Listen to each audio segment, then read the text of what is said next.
जय भीम, जय मुरली निवासी। मैं सबसे पहले तो मुबारकबाद देना चाहूँगा बामसेफ को कि 40 साल कंप्लीट हुए हैं और हैदराबाद में तेलंगाना में 9th कन्वेंशन हो रहा बामसेफ का। और अगर बामसेफ वैसे ऑर्गेनाइजेशन इस मुल्क में नहीं रहते तो सोच भी नहीं सकते थे हम क्या हाल होता हमारा। पहले तो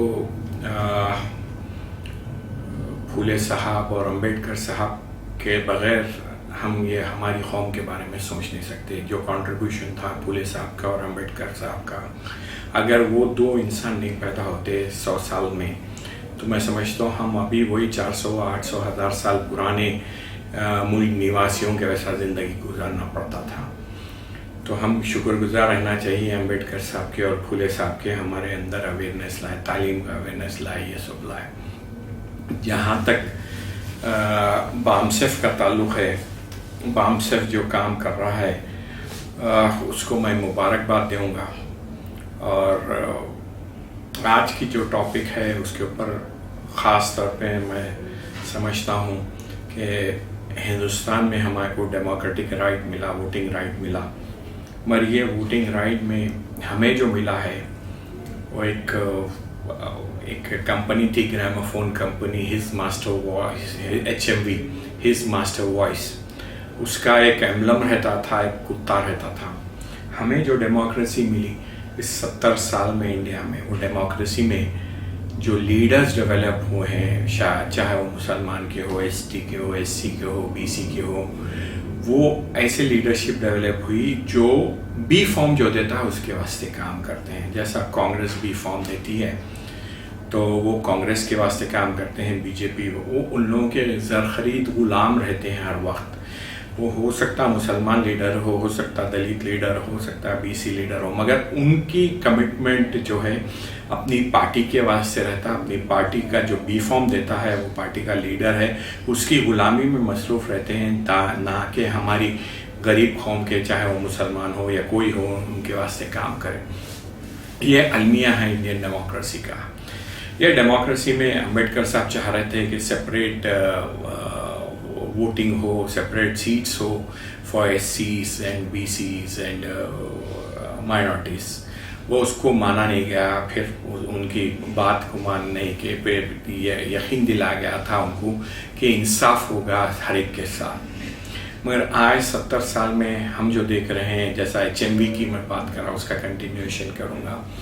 HMVs में ये हुआ कि हमारे ऐसे लीडर डेवलप हुए, ख़ासतौर पर तेलंगाना में माइनॉरिटीज़ के लीडर, चाहे वो कांग्रेस के रहो, TDP के रहो, TRS के रहो, BJP के रहो या MIM के रहो, ये सिर्फ अपनी मास्टर की बात करते हैं और उसे हट के कौम का कोई डर नहीं रहता है।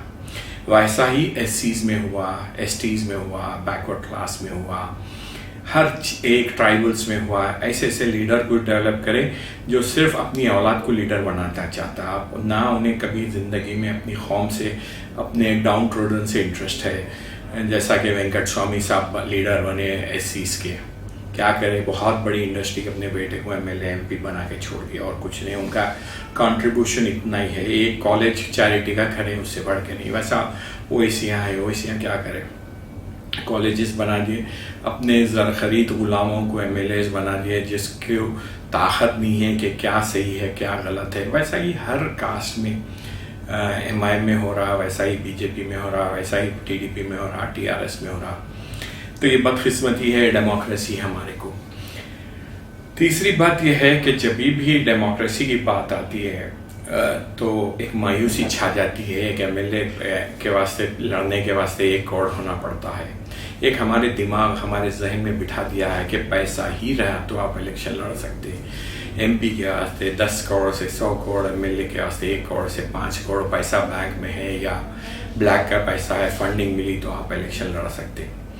मगर मैं नहीं समझता हूँ ये पॉसिबल है। ये ज़रूर है, 99.9% लोगों के दिमागों में ये भरा हुआ है कि पैसों के साथ ही इलेक्शन लड़े तो हम जीत सकते हैं। मगर इसके हाल के 2 एग्जाम्पल्स है। वो दिल्ली का इलेक्शन है। दिल्ली में BJP 7 के 7 सीट जीती थी और 58% वोट ली थी। उसके बाद मैं समझता हूँ वो 58 3-4 महीने के बाद असेंबली इलेक्शन हुआ, वहाँ पे आम आदमी पार्टी जीती और 58 का वोट परसेंटेज रिड्यूस होके 28 हुआ। 38% फॉल हुआ बीजेपी का वोट दिल्ली में 6 महीने के अंदर। तो जहाँ पे आपके पास पैसा नहीं था, एक विजन था, एक कम्युनिटी डेवलपमेंट का, दिल्ली का डेवलपमेंट का, हर एक का एक विजन था, लोग बेजार थे। हालांकि शीला दीक्षित गवर्नमेंट 15 साल काम करी थी, अच्छा काम करी थी, मगर उसके बावजूद लोग करप्शन बोल के, जो कॉमनवेल्थ गेम्स में करप्शन की बात आई तो बहुत हुआ। मैं समझता हूँ कि उसके बाद सेकंड एग्जाम्पल दूंगा, बिहार का जो महागठबंधन था जेडीयू और जेडीएस का बीच में, वहाँ पे भी बीजेपी के पास हर किस्म का पैसा था, हर मशीनरी थी, उसके बावजूद पार्लियामेंट्री इलेक्शन में 14 में थम्पिंग मेजॉरिटी 36-37 या I don't remember exactly seat जीते थे। असेंबली में हार गए वो लोग, इसलिए हारे कि वहाँ पे गठबंधन काम करा, वहाँ पे गठबंधन के बाद कोई पैसा नहीं था, मगर पैसे के बगैर काम करे वो लोग। तो ये बात ये है कि हम समझते हैं पैसा ही रहा तो इलेक्शन, अगर हम जो तेलंगाना में देखिए 56% बीसीज है और 14-15% मुस्लिम्स है। ये दोनों कम्युनिटी ना सिर्फ तेलंगाना में बल्कि पूरे इंडिया में सफ़र हुए, इसलिए सफ़र हुए कि हम अंबेडकर साहब की बात नहीं माने, हम गांधी जी के पीछे गए कि गांधी जी जो डेमोक्रेसी की बात कर रहे हैं, जो अंबेडकर का साहब का कॉन्स्टिट्यूशन था, अगर हम बीसी और माइनॉरिटीज़ अंबेडकर के साथ जाते, साहब के साथ जाते, एससीज एसटीज का वो सेपरेट इलेक्टोरेट सबके बना देते थे वो, और वहाँ पे हमारे रिप्रेजेंटेटिव जा सकते थे, ना कि जो कांग्रेस से बी फॉर्म दिया वाले के या बीजेपी से बी फॉर्म दिया वाले के रिप्रेजेंटेटिव जाते नहीं थे, हमारे रिप्रेजेंटेटिव। तो ये अलमिया है, ये ड्रॉबैक है इंडियन डेमोक्रेसी में। आज हम अगर सब मिल गए, एससीज एसटीज बीसीज माइनॉरिटीज़, मेरे हिसाब से 54-56% बीसीज का पॉपुलेशन है, 16% माइनॉरिटीज़ का है, 16% शेड्यूल कास्ट का है और 7-8% ट्राइब्स का है। अगर इसको आप टोटल करें तो 92 से 94% हो जाते हैं। ये 92 से 94% पॉपुलेशन है, इनको ना पॉलिटिकल पावर है, ना बिजनेस पावर है, ना इकोनॉमी पावर है, ना जो कोई चीज़ का पावर नहीं है। ये नहीं कि हम काबिल नहीं हैं, जस्ट बिकॉज हमारे पास पॉलिटिकल पावर नहीं है, हमारी लीडरशिप पूरी बिकी हुई है, ज़रख़रीद है वो पॉलिटिकल पार्टीज़ की। वो हमारी कम्युनिटी के, चाहे वो एससी का लीडर है तो कमिटेड नहीं है एससी के लीडर के। हाँ, अलबत्ता वो लोग ऐसा ट्रेंड करते हैं, ऐसे जाल बिछाते हैं हमारे बीच में कि हम लड़ते रहे, जैसा मालामाती का को लड़ा दिए, 16% है एससीज, दोनों को लड़ा दिया, ट्राइबल्स को लड़ा दिया। अभी हाल ही में ट्राइबल्स को फंडिंग करें, ट्राइबल्स में लंबाड़ास और नॉन लंबाड़ास को लड़ा दिए।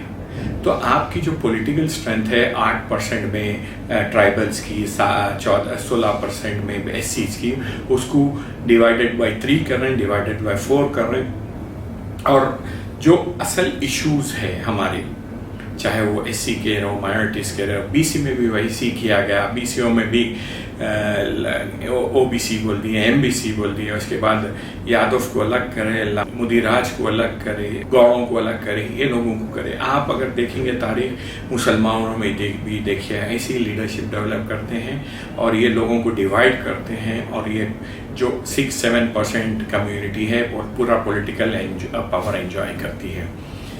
तेलंगाना की देखें तो, आंध्र प्रदेश की देखें तो 70 साल में या तो रेड्डियाँ रूल करें या कम्माई रूल करे, और अब तेलंगाना में केसीआर की कास्ट, मैं समझता हूँ वेलमास जो है उसका पॉपुलेशन 70-80 हज़ार भी नहीं है पूरे तेलंगाना में, मगर पूरा पॉलिटिकल पावर उनके पास है। इसलिए है कि उनका जो नेटवर्क बिछा हुआ है इतना अच्छा है कि हमारे को लड़ाते वो लोग एंजॉय करते हैं। हर वक्त एक मिसाल देता हूँ मैं कि बादशाह या राजा क्या करता है। राजा ये करता है कि मुर्गों की फ़ाइट, तेलंगाना आंध्रा में बहुत इंपॉर्टेंट है, मुर्गों की फ़ाइट के वास्ते सुप्रीम कोर्ट भी गए। मुर्गों की जब फाइट होती, दोनों मुर्गे लड़ते हैं, हारा सो मुर्गा भी हारता है, जीता तो जीता। जब हारा सो मुर्गा हारता है तो उसको काट के खाने की बात है, तो राजा महाराजा नवाबा वो मुर्गे की बिरयानी बना के खाते हैं। उनका तो हर चीज में फायदा है, हर चीज में फायदा है उनका। वो चाहे ये मुर्गा जीतो या वो मुर्गा, उनके पास तो पावर है। वैसा ही एक जानवर का एग्जाम्पल देता हूँ, बहुत क्रूड एग्जाम्पल दे रहा हूँ मैं। कम्युनलिज्म है। कम्युनलिज्म इस मुल्क में इतना जहर के वैसा फैला हुआ है। आप एक इमेजिन करिए, आप एक घर में रहते हैं और आप कुत्ते को पालते हैं। वो कुत्ता 5 साल हो गए, 2 साल हो गए, 6 महीने हो गए, 2 महीने हो गए, 1 महीना हो गया, कभी कुत्ता के भौंकने की आवाज़ नहीं आती। पूरा महल्ला शांति से सोते रहता, इत्मीनान से सोते रहता है। आपके घर के बाजू वाला अगर कुत्ता लाके पाल लिया तो वो कुत्ता भौंकते ही ये हमारा कुत्ता भौंकता, उसका कुत्ता भौंकता, हमारा कुत्ता भौंकता, पूरे महल्ले की नींद हराम हो जाती, पूरे महल्ले की तबाही आ जाती। वैसा ही हिंदू कम्युनलिज्म और मुस्लिम कम्युनलिज्म इस हिंदुस्तान के वास्ते एक बहुत बड़ा फसाद बन गया है, बहुत बड़ा एक डेवलपमेंट के वास्ते एक बहुत बड़ा नेगेटिव पॉइंट बन गया है। क्योंकि ये दोनों लड़ते रहते हैं कि पॉलिटिकल पावर तो मनुवादीज के पास जाता है, बाकी के पुर आप SC ST भी लड़े तो पॉलिटिकल पावर मनुवादी करने रहेगा, BCs भी लड़े तो रहेगा, मुस्लिम्स भी, हिंदूज भी लड़े, हर कोई लड़ो, हम लड़ने वाले हैं, हमारा पॉलिटिकल पावर उनके पास जाता है। तो इस 70 साल में जो भी लीडर्स डेवलप हुए SC ST BC के, वो सिर्फ उन लोगों के गुलाम हैं, अपनी कम्युनिटी के वास्ते कभी कुछ नहीं करेंगे वो लोग। तीसरी बात यह है कि हिंदुस्तान में ख़ास तौर पे जो लिबरलाइजेशन हुआ, लिबरलाइजेशन में देखिए 2014 में तालीम की बात करता हूँ, हायर एजुकेशन की बात करता हूँ। हायर एजुकेशन में 38 लाख लड़के लड़कियों को स्कॉलरशिप मिल सकती थी 2014 में, और वो 38 लाख 2014 से 2020 बोले तो तकरीबन 50 लाख हो जाना चाहिए था, वो उल्टा हो गई 12 लाख। किसके बच्चे पढ़ते हैं उसमें? हमारे SC ST BC के गरीबों के बच्चे पढ़ते हैं गवर्नमेंट की स्कॉलरशिप लेके, और वो उसको 1/3 से कम रिड्यूस कर दिए। अगर यही 4 साल में उसको 0 कर देंगे, 0 करके क्या करेंगे? प्राइवेट यूनिवर्सिटीज आ जा रहे हैं, पूरे प्राइवेटाइजेशन ऑफ एजुकेशन है। आप इमेजिन करिए, हमारी जो स्कूल में पढ़ा था, कैथोलिक स्कूल था, 10 रुपये फीस थी, गवर्नमेंट स्कूल में फ्री में थी। आज हैदराबाद में 8 लाख और 10 लाख एनुअल फीस है for KG to graduation level schools की, प्राइवेट यूनिवर्सिटीज। क्या गरीब के बच्चे पढ़ सकेंगे वो स्कूल्स में जाके? क्या गरीब का कोई एजुकेशन में कोई रोल रहेगा? क्या हम कब तक driver, plumber, carpenter, labour, mason, sweeper बने रहेंगे? हमारे बच्चे, वो लोगों को, हमारे बच्चे जब स्वीपर, कन्हैया की माँ स्वीपर है, उसका बेटा कन्हैया बन गया तो उनके आंखों में चुभ रहा। जब रोहित आगे बढ़ के PhD करता है तो उनके आंखों में चुभ रहा है कि ये जो हमारे बाप दादा के साथ पास गुलामा थे हजारों साल से, ये आज तालीम हासिल करके वो बड़े आदमी बन रहे हैं। उनको डर क्या है? क्वेश्चनिंग का डर है, क्वेश्चनिंग फ्रॉम एसीज। आज जो हो गया है मीडिया में, आप मीडिया को पूरा खरीद लिया गया है, चाहे इलेक्ट्रॉनिक मीडिया हो, चाहे सिर्फ हमारे वास्ते एक अल्लाह के फजल से एक बहुत बड़ा वेपन जो मिला है हमारा सोशल मीडिया। वो वेपन नहीं रहता तो आज आप 0 हो गए थे। खुशकिस्मत है हमारा सोशल मीडिया का वेपन मिला। अगर आप हाल ही में देखे होंगे, सोशल मीडिया को भी मैनेज किया जा रहा है, हर जगह फेसबुक को मैनेज किया जा रहा है, ट्विटर को मैनेज किया जा रहा है, यूट्यूब को मैनेज किया जा रहा है, वहाँ के कमेंट्स को मैनेज किया जा रहा है। हजारों जो लोग हैं भक्ता बैठे हुए हैं, पेड़ भक्ता हैं, हर लैंग्वेज में बैठे हुए हैं, आपके अगेंस्ट आपको काउंटर करते हैं फॉर सोशल मीडिया। हम लोग कल के दिन हमारे घर में चूल्हा जलना मुश्किल है, हम उसकी परेशानी में रहते हैं, और ये लोग ट्रोल्स बिठा के रखे हैं अपने एजेंडा को पूरा करने के लिए। तो ये जंग हमारी जो है, ये हर फ्रंट पे जंग होना चाहिए।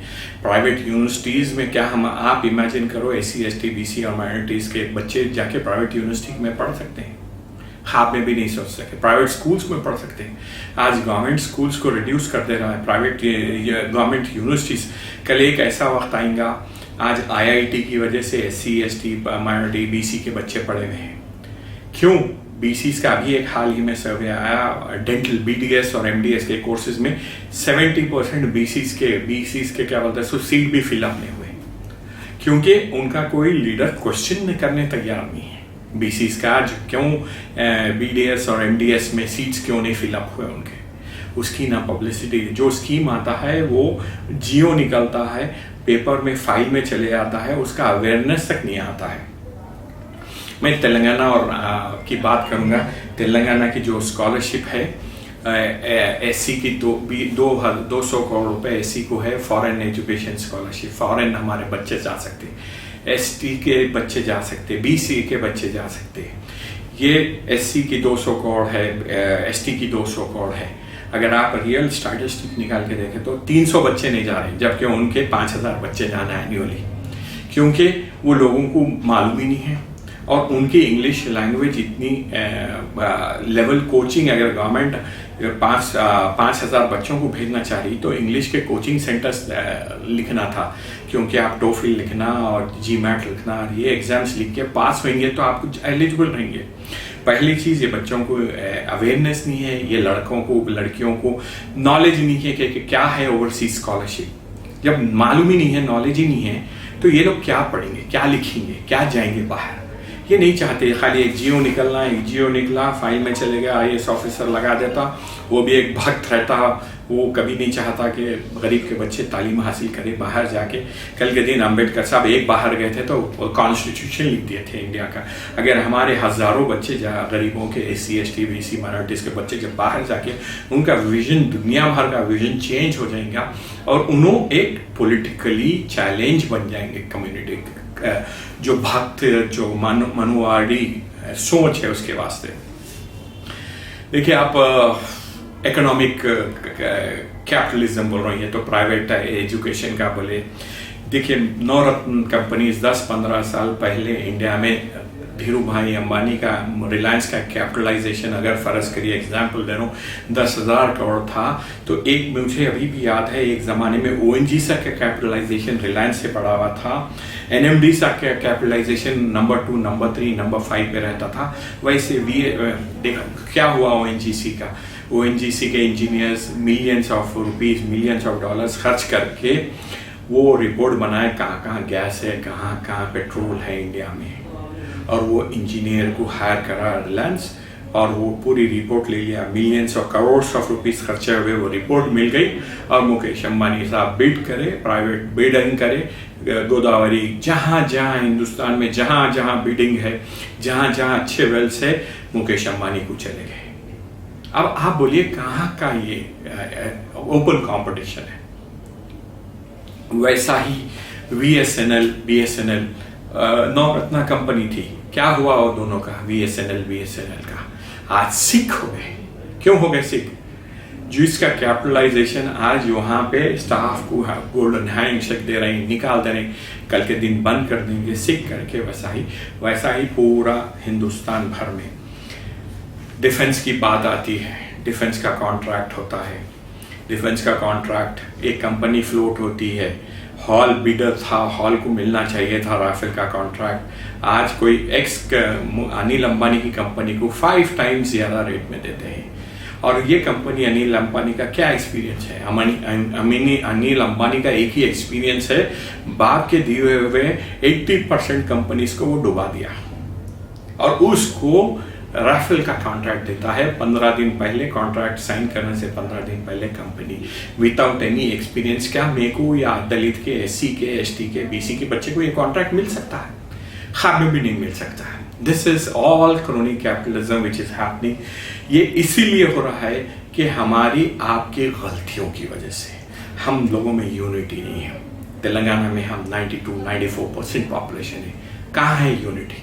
एक दूसरे के खून के दुश्मन है, एक दूसरे को मारना चाह रहे। एक एससी तैयार नहीं है एसटी के साथ बैठने, एससी से केसेस रजिस्टर कराते बीसी के ऊपर। ये हमारे टूल्स बना के यूज करें। फायदे बोलते ना, जब जंग में जाते थे तो हाथी पे सवार रहते थे, घोड़े पे सवार रहते, कैमल पे। हम पैदे हैं जो छोटे छोटे कामों पे छोटे छोटे काम उनकी आइडियोलॉजी के हिसाब से करके हमारी कम्युनिटी का लॉस करते हैं। ONGC का 16 नवरत्न कंपनी थे, नवरत्न जाके आज पूरे नवरत्न सिख कंपनीज हो गए। क्यों हो गए वो नवरत्न सिख कंपनीज? कोई एम्प्लॉयज, कल तक वही एम्प्लॉय थे, काम करते, वही चेयरमैन था, वही मैनेजिंग डायरेक्टर था। आज सिख इसलिए हुए, उसे होना बोल के सिख कर दिया गया है और तबाह कर दिया गया है। आज पूरे हिंदुस्तान में जो हालत हो रही है उसकी हाल ही में देखिए आप 3 एयरपोर्ट का प्राइवेटाइजेशन हुआ। आप इमेजिन करो, airport authority of India one of the good running companies थी, वो भी नवरत्ना पे थी। आज क्या कर दिया उसको? सिक कर दिए। एयर इंडिया को सिक कर दिए। एयर इंडिया में एक ऐसा घोटाला हुआ, प्रफुल्ल पटेल जब मिनिस्टर थे तो उन्होंने, I don't remember the exact figures, मेरे को जो भी याद है बोलूंगा, 48,000 करोड़ का एयर इंडिया के प्लेन्स का ऑर्डर करे और वो प्लेन्स को डिलीवरी नहीं ले सकने की वजह से बेचना पड़ा है, डिलीवरी नहीं लेके। तो 38,000 करोड़ में 48,000 में बाई करे, 38,000 में विदाउट डिलीवरी बेच दिए। एयर इंडिया जो हेल्थी कंपनी थी, 10,000 करोड़ का लॉस प्रफुल्ल पटेल करे। आज प्रफुल्ल पटेल जेल में नहीं है। क्यों नहीं है? लल्लू बेचारा तैयार है जेल में जाने के वास्ते, हक के वास्ते लड़ूंगा, BC के वास्ते। लल्लू को जेल में डाले, चारा घोटाला 10-15 करोड़ का घोटाला है, उसने जेल में है। 10,000 करोड़ का जो लॉस करा है प्रफुल्ल पटेल, आज आपके साथ फिर रहा है।